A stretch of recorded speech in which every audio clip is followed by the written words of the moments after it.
Ba gavumenti okwetooloola eggwanga lutandise leero ku Hotel Africana mu Kampala ng'abawaabi abasoba 400 be baali lwetabyemu wansi w'omulamwa ogugamba nti Enhancing Professionalism for Responsive Prosecution Services.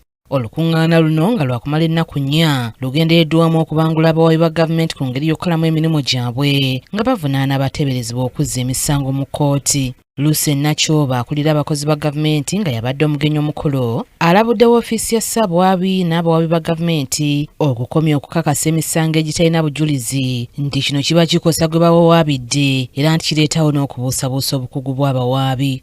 We have had complaints of false charges being initiated to intimidate citizens, to settle public scores, or to facilitate illegal land grabbing and property disputes. Such actions are unacceptable and they must stop. Nakyobe awadde ekyokulabirako nti abantu bangi abagambibwa okuba nti bakwatiddwa ne bateekebwako emisango emifumbirire n'ekigendererwa ekyokunyaga ettaka lyabwe. You have had people who have had charges dropped on them and they are busy rotting in the prison because somebody wanted to steal their land or somebody wanted to do. There is actually somebody who called me sometime. I think he had gotten a chance to get a phone. He called me, head of public service, help me. I've been here for 4 months. They want to steal my grandfather's land. That person was called Aiki Hubu. If you are here and you know you are handling a case of somebody called Aiki Hubu,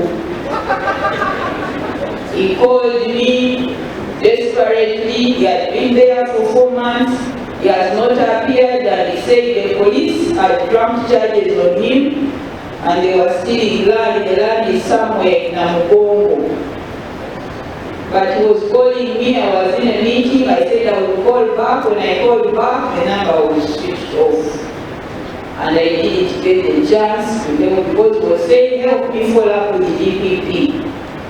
And I kept calling that number. I don't know whether it was removed from him. But if you are here and you know you are handling that case, please go and investigate it with the emphasis it deserves.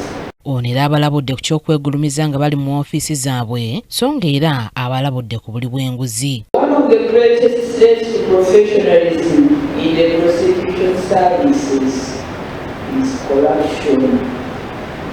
That is the greatest challenge in Uganda today. Corruption within the justice system is particularly dangerous because it attacks the moral authority of the state.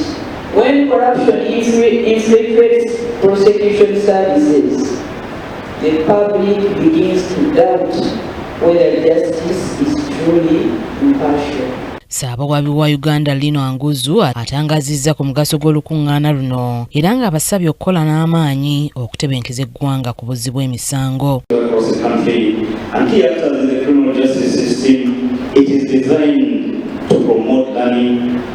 Team bonding, communication, coordination, collaboration, and to share practical ideas on how prosecutors can serve the people of Uganda better. A professional prosecution service helps to promote peace, secure property, protect public interests, public resources, and fight corruption. It helps communities believe that the law still works. It helps business people in Uganda understand and know that Uganda is safe to invest, to trade, to innovate, and to create jobs. Lino bano abasabye okukola emirimu gyabwe mu bukugu nga bawuliriza abantu be baweereza so ng'era abasabye okukwata fayiro z'emisango n'obwegendereza. You must never be corrupt, you must never be careless, you must never be arrogant, and you must never be indifferent. A lack of professionalism in our work does not only make us fail in court, it injures innocent people. It frustrates victims of crime. It congests our prisons. And it wastes public resources. It damages our credibility as an institution.